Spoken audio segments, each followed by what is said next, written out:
Part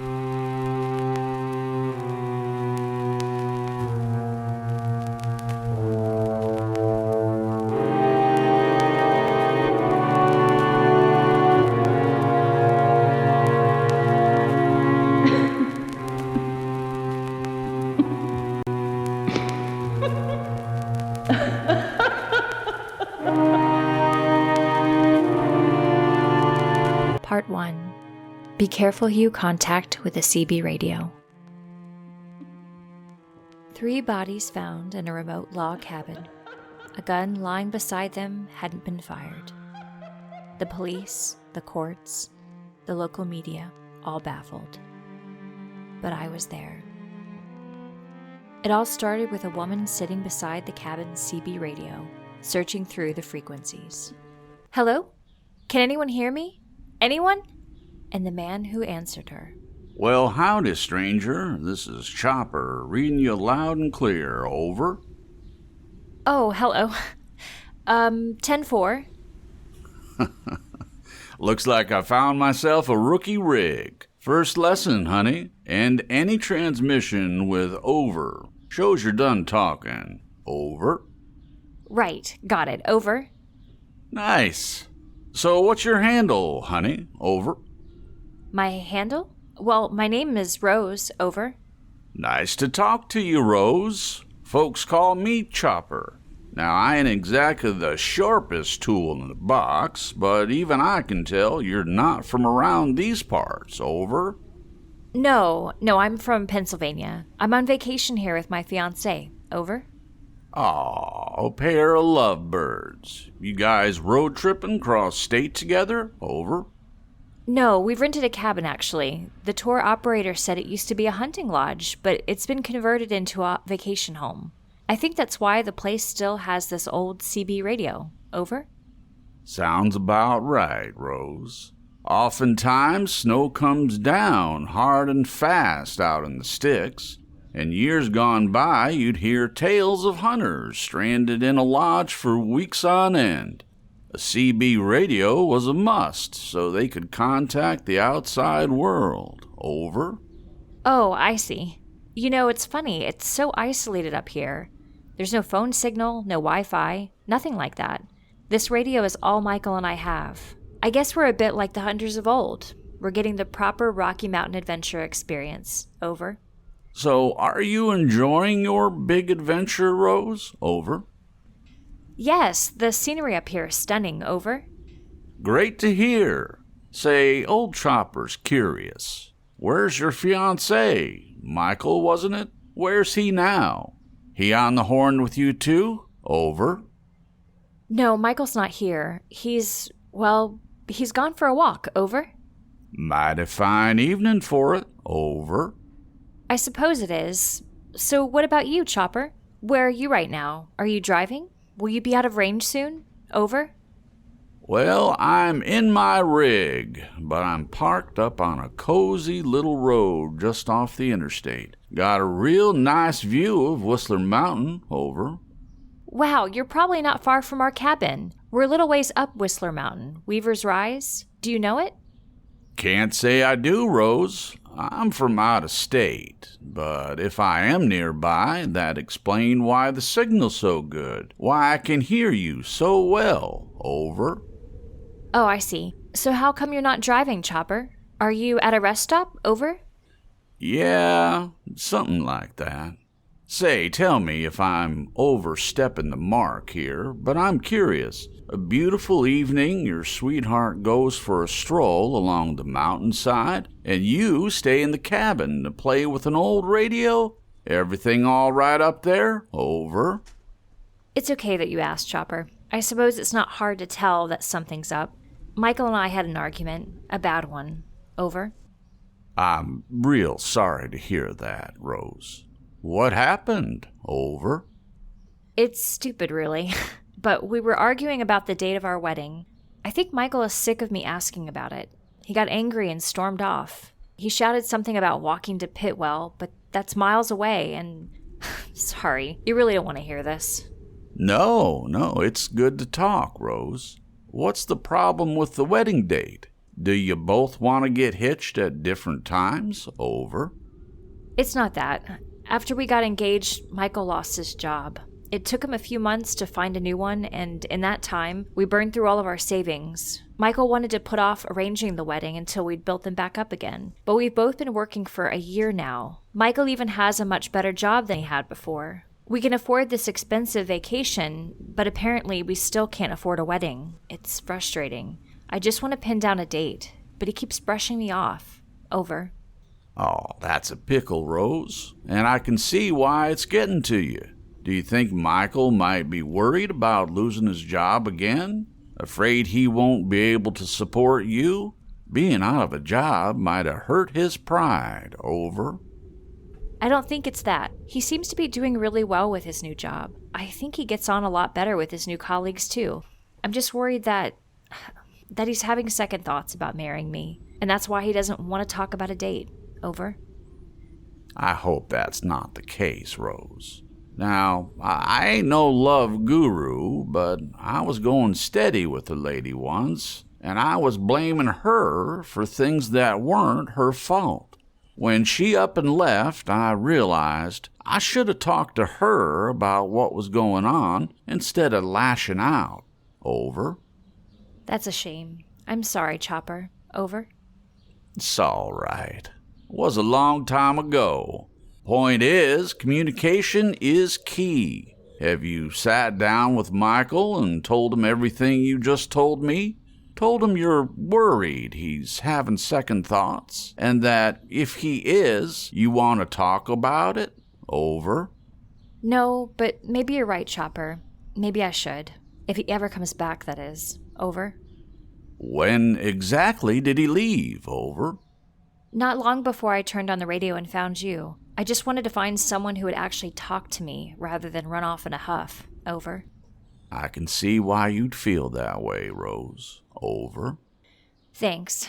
I must admit I'm worried, though. It'll be dark soon and this cabin is so secluded. I'm a bit scared Michael won't be able to find his way back. Over.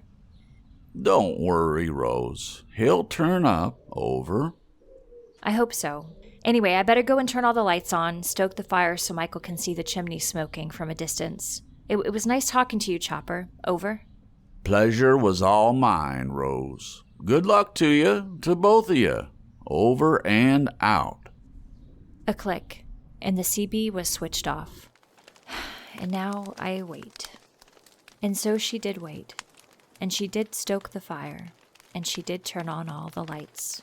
All whilst I watched on, helpless. Nightfall, and there was an anxious energy in the cabin. Where is that idiot? It wasn't long until the CB was switched back on. Hello? Can you hear me? Chopper? That you, Rose? Everything all right up there? Over. Thank God you're still there, Chopper. My fiancé, Michael, he hasn't come back yet. It's dark, and I'm getting really, really worried something's happened to him. Over. Are you still all alone up there? Over. Yes, just me. I know Pitwell's a long way off, but Michael should have calmed down and turned around. He should be back by now. What if he slipped and banged his head? Or bears? Are there bears up here? I don't know what to do, Chopper. Over. And how long do you have the cabin for? How long till the next lot of vacationers move in? Over. We have to be out in 4 days. But why does that matter? Over. You need to listen to me, Rose. I have Michael. Over. You have Michael? Wait, I don't understand. I got Michael, and I knocked him unconscious. He's tied up and gagged in the back of my rig. Over. Why would you do that? What's going on? I have Michael, and if you want him to live past tonight, you need to do exactly as I say. Do you understand? Over. Please don't hurt him. What do you want? Money? I have some money. This ain't about your money, Rose. Michael will make it through tonight so long as you do exactly as I say. Go against me, and he dies. Do we have an understanding? Over. Yes, please. Just don't hurt him, Chopper. Do what I tell you, and ain't nothing gonna happen to him. Now, I'm gonna drive up to you. Then I'll stop outside your cabin. When you see me, come out with your hands raised, pockets turned out. Do you understand? Over? Yes, I understand.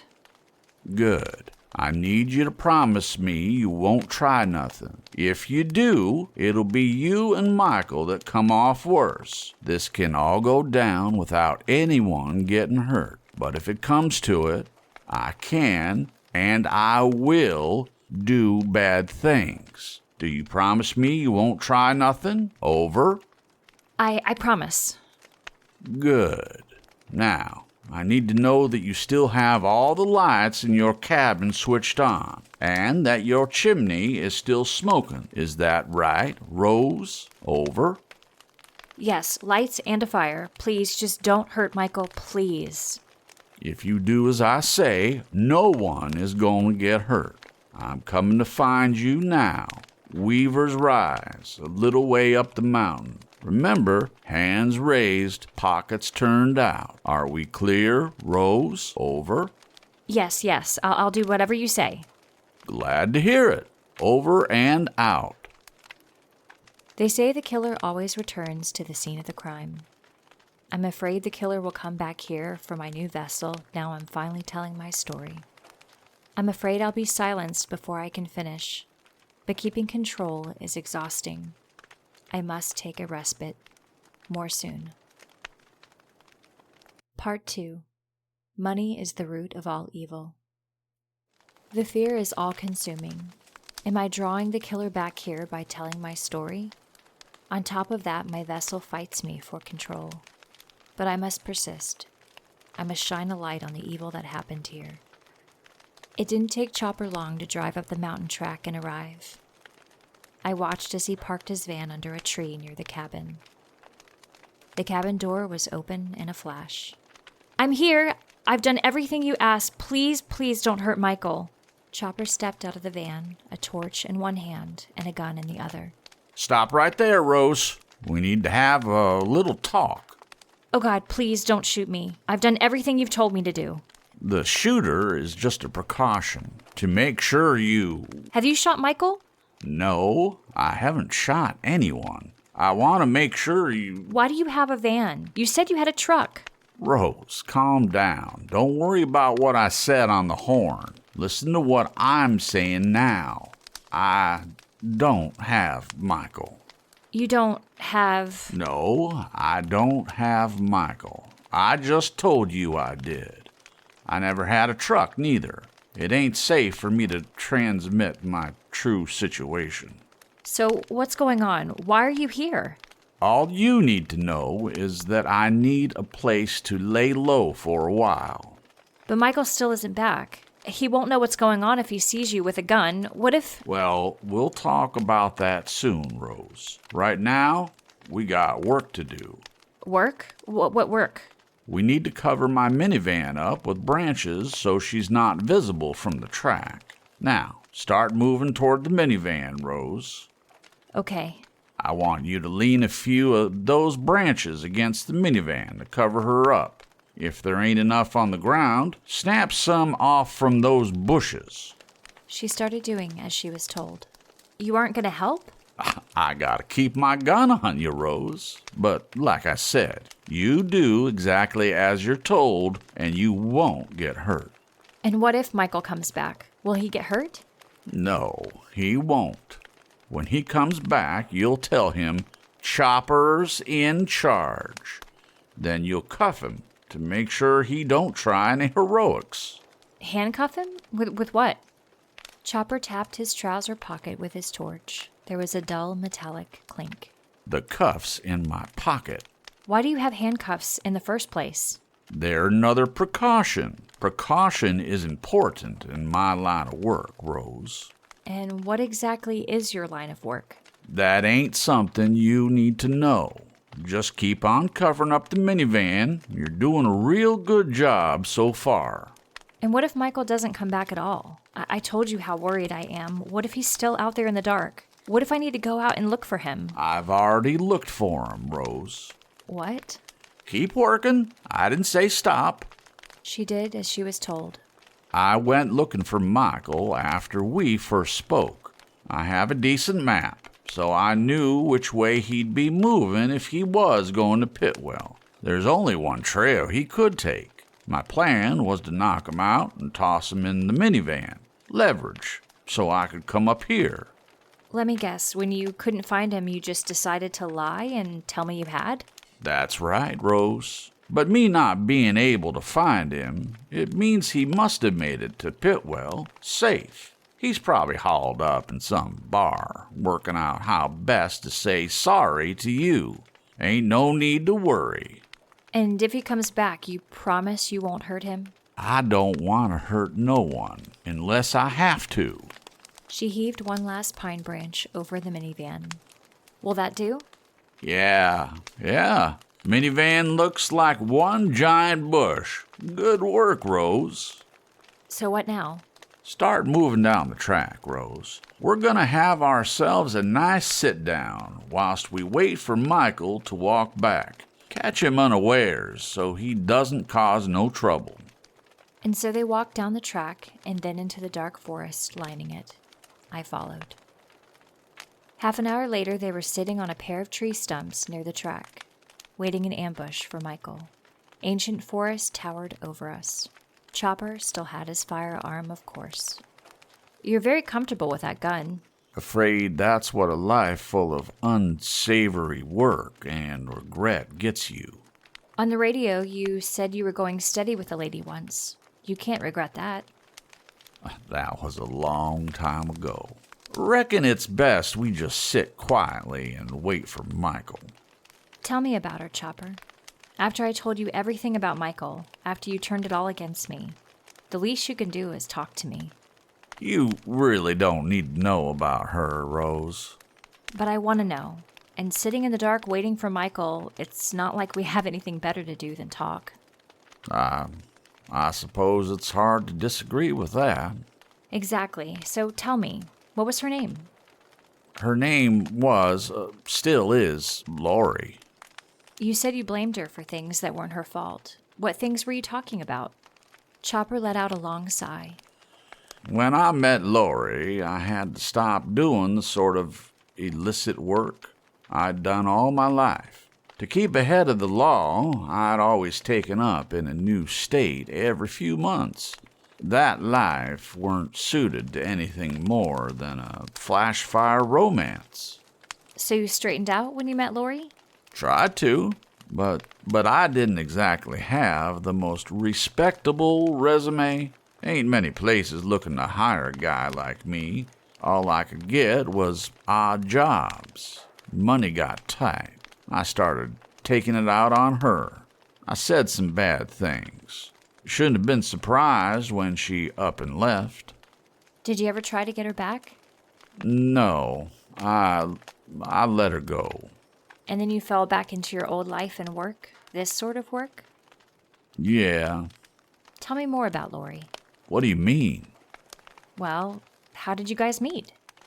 I was celebrating after a job. Some bar near the safe house. Not exactly the smartest move.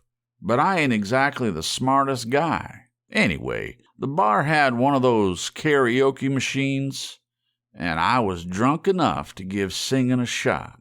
Ended up choosing Sonny and Cher, but I needed a partner. I put it to the bar, and lo and behold, Lori appeared from the crowd.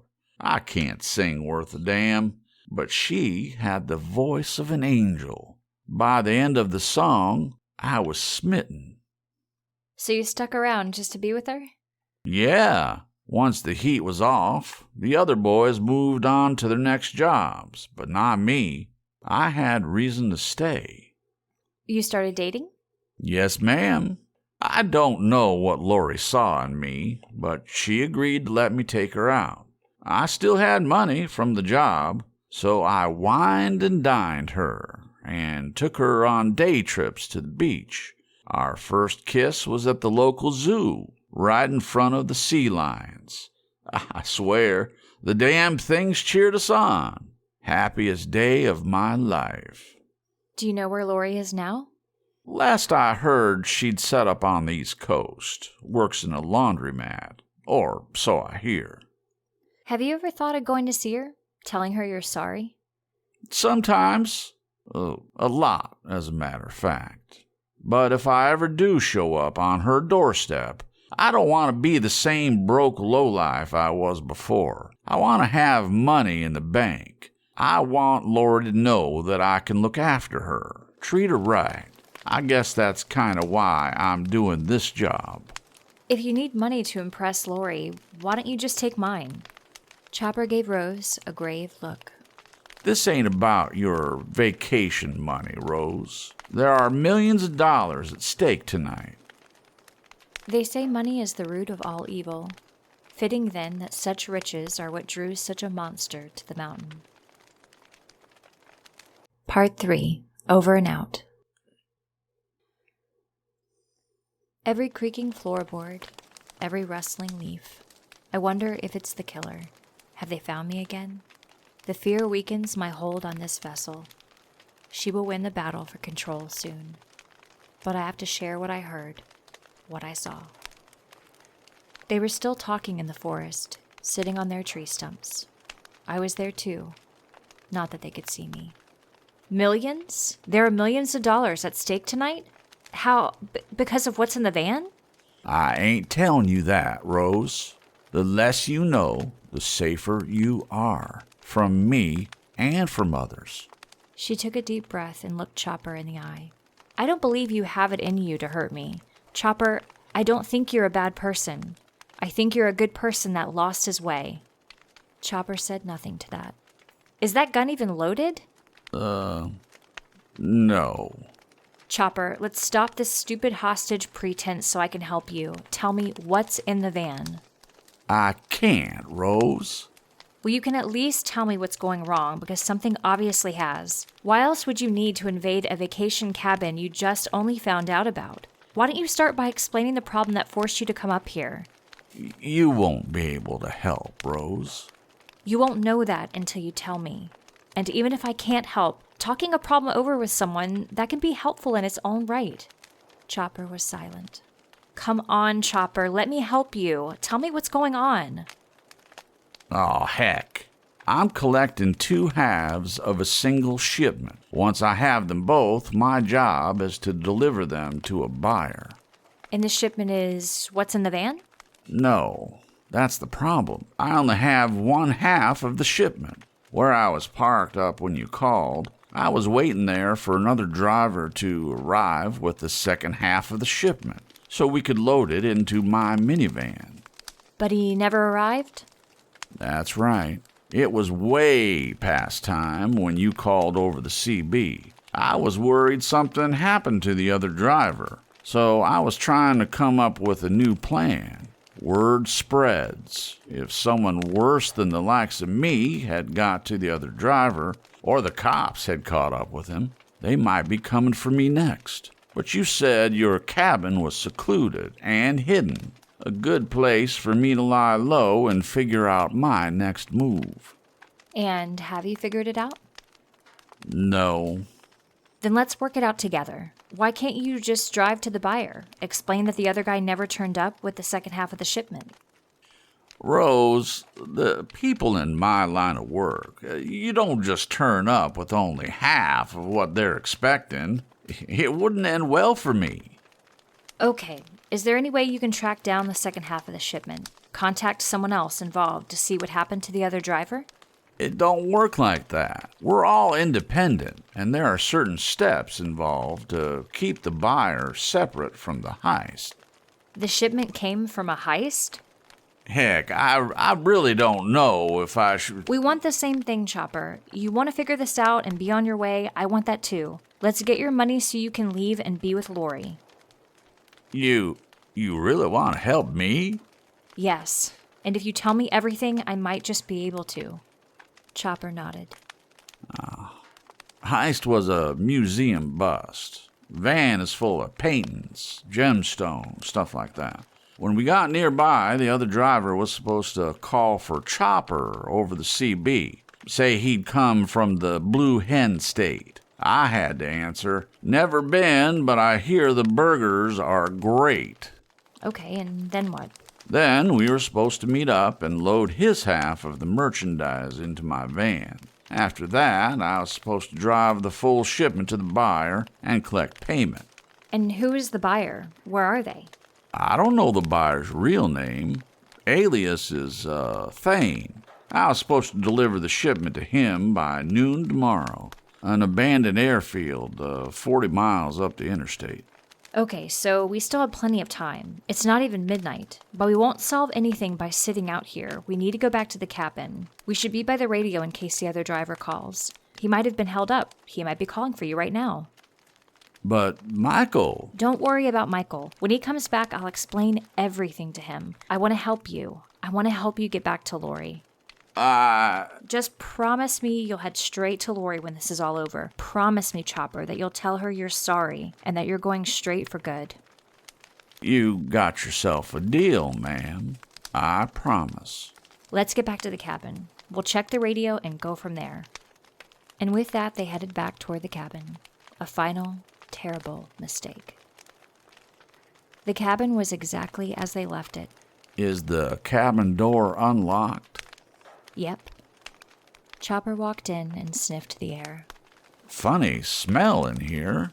It's an old place. The radio room is just past the bookshelf. First door on your right.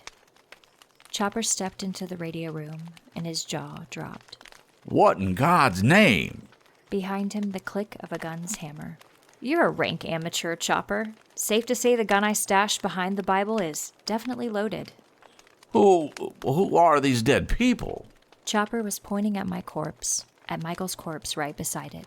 The couple that was vacationing when I got here, the real Rose and Michael. But you said... I said I was a poor lovesick tourist, and you fell for it. But why would you lie to me? Because the other driver died before I could get everything I needed to know out of him. You killed the other driver? Sooner than I wanted to. The fat idiot bled out before he could tell me exactly where and when he was meeting you. Never told me the buyer's name and location either. He did manage to tell me that you were called Chopper, though. You might be interested to know what his last words were. Chopper, radio waves, Whistler Mountain. Whistler Mountain is a big place, but he had a CB radio with him. I knew coming here and searching for Chopper over the airwaves was my best chance at finding you. But why would you kill the real Rose and Michael? Look, I needed a way to lure you to me. I knew when your contact didn't turn up that you'd be panicking, so I looked for a likely safe house around Whistler Mountain. Waving a secluded cabin in front of you was a surefire way to entice you in. Men so often lack the imagination to come up with anything beyond what's put on a plate in front of them. I'm not complaining, though. Now I have both shipments, the name and location of the buyer, even a delivery van. But everything we talked about. Lori is better off without you, Chopper. Surely after tonight's incompetence, that's obvious? No, please. Over and out, Chopper. The woman pretending to be me fired. Chopper crumpled to the floor. His empty gun tumbled out across the floorboards. Then the woman took the van and fled. And that's how I ended up dead in a log cabin between the corpses of my fiancé and a man I'd never met. They say the dead linger when they have unfinished business. They took my body away, but my essence remained. The police, local reporters, even kids looking for cheap thrills, all of them came and went. But I remained trapped on this mountain for years. I wanted the world to know what had happened, but I had no voice, no form. Then came the girl, a true crime obsessive. She was attracted to the cabin by the grisly tales circulating the nearby towns. She has the gift, the sight, just like I did growing up. I pounced. I'll release my vessel soon, after I've burned the cabin to the ground, of course. No need for me to linger. I feel my passing coming on, like a heavy fever finally lifting. My only regret, that evil woman is still out there, and she has my name.